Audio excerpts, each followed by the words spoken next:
मैं पूछता हूं संसद में बैठे हुए उन सांसदों से भी, क्या इमरजेंसी लीगल है, कानूनन है? इस देश को मतलब मानना पड़ेगा कि इमरजेंसी में जो भी करेक्शन थी वो लीगल है। और बांग्लादेश तो 3 टुकड़ों में टूट रहा है। एक उसमें से क्रिश्चियन राष्ट्र बन रहा है, एक उसमें से हिंदू राष्ट्र बनेगा, और बाकी जो कटमुल्ले बचेंगे वो खुश रहेंगे। लेकिन उन कटमुल्लों तक अगर मेरी आवाज जाती है तो मैं उनको बताऊं कि पाकिस्तान से भी बुरी हालत तुम्हारे हाथ में, उनके हाथ में तो कटोरा भी है, तुम्हारे हाथ में कटोरा भी नहीं बचेगा। उनके सर पे फिर भी टोपी और कुछ दाढ़ी है, तुम्हारे अंग के वस्त्रों पे कपड़ा तक नहीं रहेगा। नमस्कार, नमो नारायण। भारत, अखंड भारत, भारत एक सनातन राष्ट्र, भारत हिंदू राष्ट्र, हम सबके भीतर के कई अरमान, कई इच्छाएं, और ये जगत की वास्तविकता है। अभी जो परिस्थितियां हैं, परिवर्तन जीवन का नियम है, और विश्व एक बहुत बड़े परिवर्तन की ओर जा रहा है। तो जो परिवर्तन हमारे स्वामी विवेकानंद जी ने 1897 में कन्याकुमारी की शिला पर बैठ करके देखा था कि भारत माता जग रही है और भारत विश्व गुरु बनेगा, 1897, 1897 स्वामी विवेकानंद।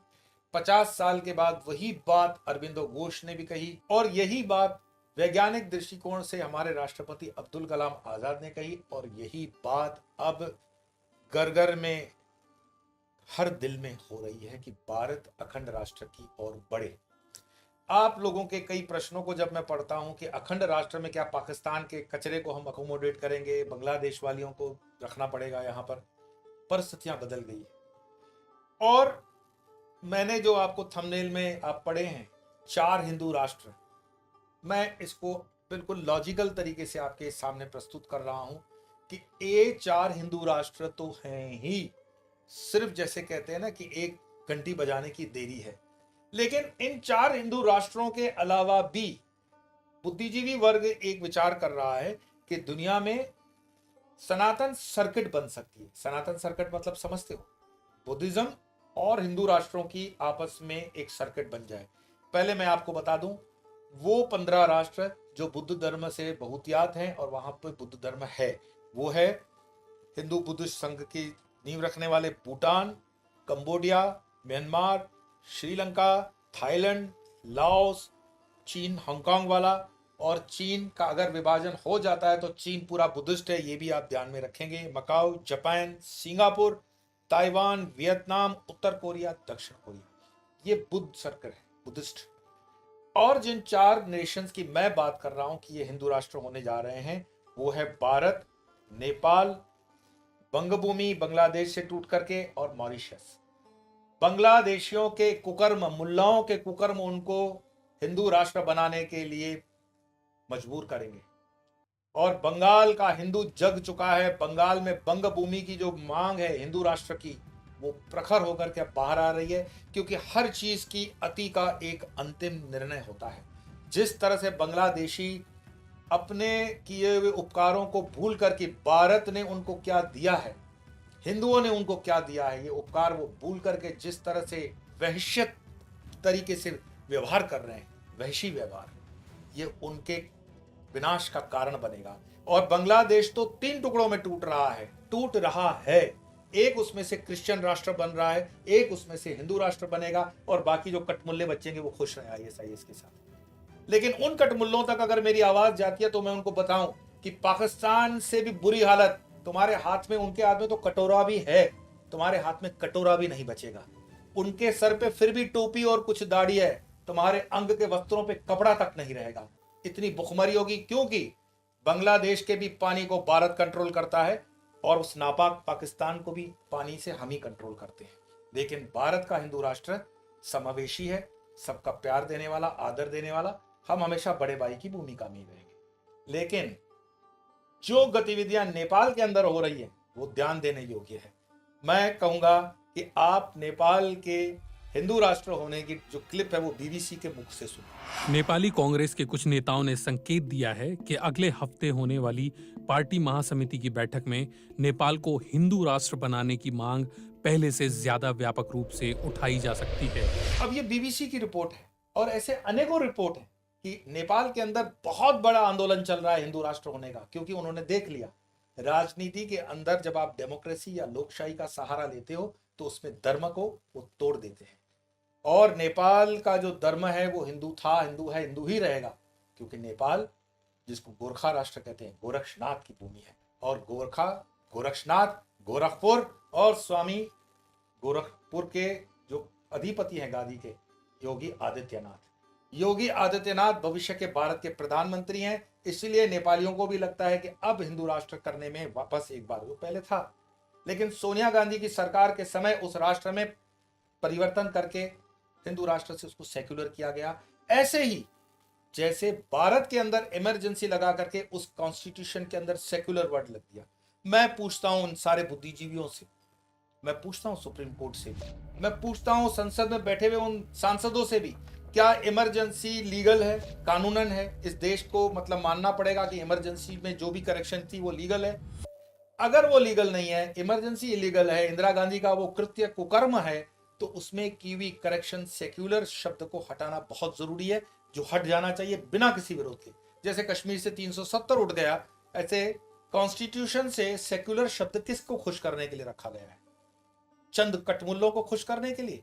अपने राष्ट्र के अंदर, अपने देश के अंदर हिंदू क्या दबके जिएगा? नहीं, हमने हजारों वर्षों से बड़ा हृदय दिखाया है। और अगर इसमें कोई शंका हो तो विवेकानंद की शिकागो वाली स्पीच सुन लो। तो भारत के हिंदुओं ने अपना हृदय विराट रख करके सबको सम्मिलित करने का प्रयास किया। इस देश में जमीन दी, पानी दिया, खाने रहने की जगहें दी, और माइनॉरिटी सिर्फ देश में एक ही मानी जा रही है, जो मेजॉरिटी की तरफ बढ़ रही है।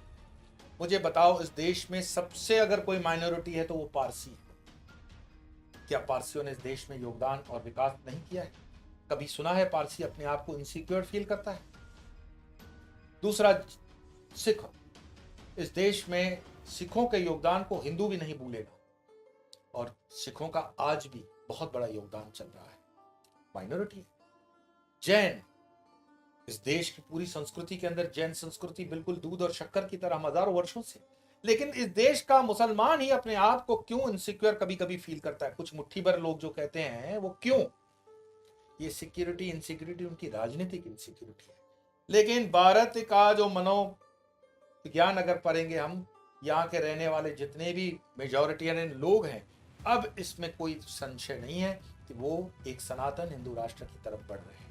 तो मैं जिन 4 देशों की बात करता हूं वो नेपाल है, बंगाल से बंगलादेश, बांग्लादेश से निकला हुआ बांग्लादेश है, मॉरिशस है और भारत। ये 4 तो हमें दिखते हैं, और बहुत कम समय के अंदर अगर इसको राजनीतिक इच्छा शक्ति से थोड़ा सा भारत सरकार कार्य करे तो उसमें कहीं समय नहीं लगेगा। और नेपाल तो बिल्कुल तैयार बैठा हुआ है, क्योंकि इसके राजनीतिक कारण मैंने आपको बताया कि नेपाल के अंदर जो भ्रष्टाचार हो रहा है, या बंगाल का तो अपना ही कुकर्म हो गया, उसकी वजह से हिंदुओं पर जो अत्याचार हुआ, इसीलिए हिंदू संगठित हो गए हैं वहां पर। नेपाल हो गया, बांग्लादेश से बंगभूमि हो गई, भारत के तो हिंदू हैं ही कांग्रेस से प्रताड़ित, और मॉरिशस में भी एक अच्छी संख्या हिंदुओं की है। भौगोलिक कारण भी यह है कि एक तो नेपाल बंगभूमि और भारत उस अखंड भारत का हिस्सा है, और यह प्रारंभ होगा अखंड भारत का। मैं कहता हूं, आप बोलो, अखंड भारत को कौन नहीं देखना चाहता? मैं कहूं ऐसा नहीं। आप इस क्लिप के माध्यम से समझे, अखंड भारत कौन कौन देखना चाहता है। ये है हमारा हिंदू राष्ट्र, एक दिन यहाँ पर भगवा लहराएगा। अखंड भारत मान्यवर सपना नहीं, संकल्प है, तथा अखंड भारत होके रहेगा। अखंड भारत के सिवा कोई चारा नहीं है सर। सब लोग जितने बाहर हैं, इनको आना ही पड़ेगा। जय श्री राम। आपने देखा, अखंड भारत की चाह इस देश के सुलझे हुए मुस्लिम तबके में है, अखंड भारत होना चाहिए।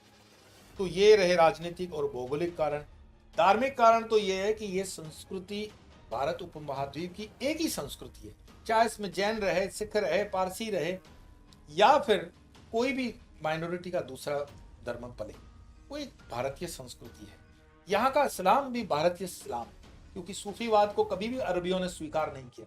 अरबी अगर स्वीकार करते तो वहां दरगाह बनती। दरगाह तो भारत है, पाकिस्तान है, बांग्लादेश है, श्रीलंका है, नेपाल है। तो यहाँ का इस्लाम भी भारतीय इस्लाम है। दूसरा इसका आर्थिक कारण, आने वाले समय के अंदर आप देखेंगे यूरोप और अमेरिका की इकोनॉमी बिल्कुल गिर रही है, और अमेरिका और यूरोप की इकोनॉमी जब गिर रही है तब ब्रिक्स की करेंसी ऊपर आ रही है। ब्रिक्स मतलब ब्राजील, रशिया, इंडिया, चाइना और साउथ अफ्रीका। ये करेंसी दुनिया के 60% इकोनॉमी को डोमिनेट करने वाली है बहुत जल्दी। और ये मैं आपको बता रहा हूँ, ये भविष्यवाणी के आधार पर नहीं, ये लॉजिकल है, ये बिल्कुल रैशनल माइंड से मैं आपको बता रहा हूँ। इसके अलावा आध्यात्मिक कारण अगर मैं बोलने जाऊंगा तो आध्यात्मिक कारण तो मैंने आपको बता दी दिया है कि 20 अगस्त से जो परिवर्तन ग्रहचारी का हुआ नवंबर दिसंबर तक थोड़ा सा कठिन है, लेकिन 25 मार्च से जो षष्ठी ग्रह योग बन रहा है ये विश्व का पूरा स्वरूप बदल देगा। और ये जो चीजें हैं ये हिंदू राष्ट्र की तरफ, हिंदू सनातन की तरफ, बुद्ध और हिंदू सर्किट ज्वाइन करने की तरफ, तो 20 देशों का ये समूह बनेगा। जो 15 देश मैंने आपको बुद्धिस्ट के बताए और 5 राष्ट्र हिंदुओं के, 4 तो मैंने गिना लिए, 5वां भी फिजी वगैरह को अगर लेंगे तो 20।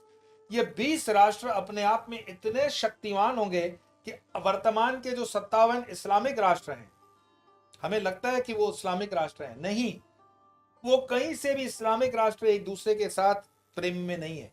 अगर इतना प्रेम होता तो पाकिस्तान और अफगानिस्तान लड़ते, इतना प्रेम होता तो बांग्लादेश पाकिस्तान लड़ते, इतना प्रेम होता तो ईरान इराक लड़ते, इतना प्रेम होता तो सीरिया लीबिया लड़ते, इतना प्रेम होता तो सऊदिया के साथ यमन लड़ता। इस्लाम को सिर्फ कोई चीज अगर उनको बाइंडिंग में रखती है तो जैसे खुले पन्नों को एक किताब में बाइंड कर दिया तो वो कुरान शरीफ है, बस, और कुछ।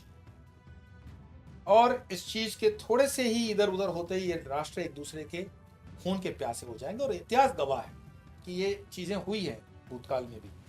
कुल मिलाकर के जो मैं बता रहा हूं कि ये जो समीकरण बन रहे हैं पूरे, ये समीकरण एक सनातन राष्ट्र की तरफ, अखंड भारत की तरफ बढ़ रहे हैं। अब एक और आपका प्रश्न आता है कि पाकिस्तान को आप अखंड भारत में कैसे लोगे? बांग्लादेश तो भाई पूरी तरह से भारत से गिरा हुआ है, वो चाह करके भी पूरी ताकत लगा दे तो भी भारत के पंजे से वो कभी नहीं छूट पाएगा, क्योंकि भारत के ही पंजे में पूरा बांग्लादेश है। आना ही पड़ेगा, तुम्हें पानी भी हमारे मेहरबानी से पीना पड़ेगा, कपड़े भी हमारी मेहरबानी से पहनने हैं, तो बांग्लादेश तो यूं ही आ जाएगा। रहा सवाल पाकिस्तान का, तो पाकिस्तान कैसे अखंड भारत का हिस्सा है, ये मैं नहीं, अब खान सर से सुनो। डूरंड रेखा जब खींची गई थी, जब डूरंड रेखा खींची गई थी ना, तो उसमें लिखा गया था कि डूरंड रेखा अफगानिस्तान एवं भारत को अलग करती है। उसमें लिखा गया था कि अफगानिस्तान और किसे अलग करती है? भारत को। तो ये कहां से आया? आपने देखा पार्टीशन के अंदर जो दुरंतो लाइन है पार्टीशन की, वो दुरंतो लाइन अफगानिस्तान और भारत के बीच में है। उस वक्त पाकिस्तान को मतलब अंग्रेजों ने भी गिना नहीं, उनको भी पता है कि 40-50 साल में तो उसकी पोटली बंद हो ही जाएगी, वैसे भी नापाक देश है। और जिस तरह से वो आपस में लड़ मर रहे हैं, पंजाबी सिंधी से लड़ रहा है, बलूची से लड़ रहा है, 5 स्टेट्स फेल हो जाए। अब जब फेल हो जाएंगे तो उनकी इकोनॉमी, उनकी सब कुछ पानी वगैरह का करने के लिए भारत के पास ही उनको हाथ मांगना पड़ेगा। तब भारत अपने कूटनीति का पहचान देते हुए उस राष्ट्र को सीमा के, राजनीतिक सीमाओं के अंदर अखंड भारत का हिस्सा बना सकता है। वो धर्म अपना पाल ले, कोई दिक्कत नहीं, लेकिन इससे ये फायदा हो जाएगा कम से कम कि यहाँ के जो खाने वाले कुछ हैं, जो पूरे दिन राग गाते हैं, राग नापाक, तो उनको हमें भेजने में सहूलियत रहेगी। और जो मैं अपने वीडियोस में बोल चुका हूँ कि यहाँ पर 3 करोड़ अनऑफिशियल पाकिस्तानी हैं, 2 करोड़ बांग्लादेशी हैं, उनके लिए भी रास्ता खुल गया। प्लस इस वक्त वर्तमान के बांग्लादेश के जो मोहम्मद यूनिस ने रोहिंग्या का कार्ड खेला है, ये इनके कफन में आखिरी खील होगी, क्योंकि रोहिंग्या एक ऐसी फफूंद है, वो मुस्लिम बाद में है, फफूंद पहले है, इन्फेक्शन है, पूरे दुनिया का इन्फेक्शन। और दिल्ली वालों का अगर दिमाग सट गया ना तो शाहीन बाग खाली करवा देंगे ये। नेपाल के अंदर भी जो रोहिंग्या बैठे हुए, तो मैं कहूंगा कि आप नेपाली काली के उपासक हो, जय काली, आप गोरखा हो, उठो। और जो संत विराथू ने कहा था कि कुत्ता पागल हो जाए तो उससे सोया नहीं जा सकता, नेपाल की बॉर्डर्स को जो इलीगल कैप्चर किया गया है रोहिंग्याओं के द्वारा, उनको खाली करवाओ। और नेपाल को हिंदू राष्ट्र घोषित करने में अगर कोई तकलीफ है तो ये बॉर्डर लाइन पे इलीगल आए हुए रोहिंग्या है, इनको बाहर निकालो। हिंदुस्तान के अंदर भी जो रोहिंग्या हैं, अगर वो वापस चले जाते हैं तो ठीक, नहीं तो हिंदू जनमानस जाग रहा है। और किसी भी बांग्लादेशी मुसलमान जो इलीगल इस देश में है, उनको वापस बांग्लादेश भेजने की सरकार को तैयारी कर लेनी चाहिए, क्योंकि हिंदू मापदंडों पे जो बांग्लादेश के अंदर अत्याचार हुआ है उससे हिंदू आहत हुआ है। और हिंदू अब सिर्फ हाथ जोड़ के बात करने वाला नहीं हो सकता, क्योंकि हम शस्त्र भी जानते हैं, शास्त्र भी जानते हैं। हमारी काली के हाथ में दोनों, देख लो, 8-8 हाथ में 8-8 हथियार है। शिव जी के हाथ में देख लो, हनुमान जी के हाथ में देख लो, कृष्ण के हाथ में देख लो। अगर हिंदू जग के चिंतन कर ले तो ना तो किसी ये ताकत है कि उसके मंदिर तक को वो देख पाए, जलाना तो दूर। तो हिंदू के बड़े हृदय का परीक्षा न ले कहीं पे भी कोई बैठा हो, क्योंकि हिंदू पूरी तरह से जागा है और हिंदू अब राजनीतिक संरक्षण को नहीं मानता। हमारे आका कोई संरक्षण करने वाले पॉलिटिकल पार्टी नहीं है। हिंदू अपने दम पर, धर्म के दम पर एकत्रित तो हो रहा है। और नेपाल, जैसे मैंने कहा, नेपाल है, भारत है, बंगभूमि है। बंगभूमि जैसे ही बांग्लादेश से आजाद होगी, हिंदुस्तान का प्रत्येक हिंदू आपकी सहायता में आएगा, ये मैं वचन देता हूं। आप सिर्फ अपनी मुहिम को तेज करो और बांग्लादेश से बंगभूमि को अलग करके एक राष्ट्र का निर्माण करो, क्योंकि जो लोग बातों से नहीं सीखते हैं उनको लातों से सिखाना पड़ता है। ये समय है आप अपने स्व का, स्वाभिमान का परिचय देंगे। जो हमारे माओ बहनों के साथ बदतमीजियां की गई है उसका एक एक कर हिसाब आप लोगों को तय करना है। मैं क्यों कहता हूं कि भारत के सभी जातियों वर्णों को एक होना पड़ेगा, क्योंकि क्षत्रिय हो, ब्राह्मण हो, वैश्य हो, शूद्र हो। देख लो पाकिस्तान में कोई बचा है, देख लो बांग्लादेश में कोई बचा है, देख लो जहां जहां पर ये आतताई घुसते हैं वहां पर ये देखते हैं। बताओ पाकिस्तान में कोई जैन, बताओ बांग्लादेश का कोई जैन, बताओ पाकिस्तान में कोई सिख, बताओ बांग्लादेश का कोई सिख, अफगानिस्तान में कौन बचा।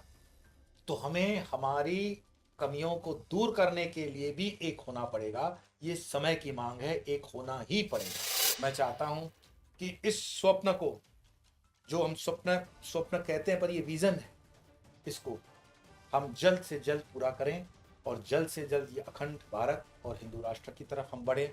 आपस में सब मतभेद भुला करके, जो भारत के अंदर जितने भी लोग हैं वो सब हमारे हैं, बशर्ते वो भी हमें अपना मानता हो। तो जो नहीं मानते हो तो मैंने कहा दुरंतो लाइन खुलेगी, भेज देना वहां पर। तो जो हमारे हैं हम उनको ओन करें, उनकी रक्षा करें, उनमें सम्मान की एक भावना रहे और जो सनातन की परंपरा है उसको हम आगे चलाएं। इस विचार में आपको भी योगदान देना है, आपको भी चिंतन करना है। तो शेयर, कमेंट, और इसलिए मैं कहता हूं क्योंकि ऐसे वीडियो को दबा दिया जाता है, तो उसका आप ध्यान रखेंगे कि वीडियो दबे नहीं, आगे भी फॉरवर्ड करें, ताकि ये लौ, ये ज्वाला नेपाल तक, बंगभूमि तक, मॉरिशस तक पहुंचे और बाकी 20 जो देश हैं हमारे बुद्धिस्ट, उन तक भी एक सर्किट बनाने का रास्ता खोले। आज इतना ही, फिर मिलेंगे, तब तक के लिए नमो नारायण।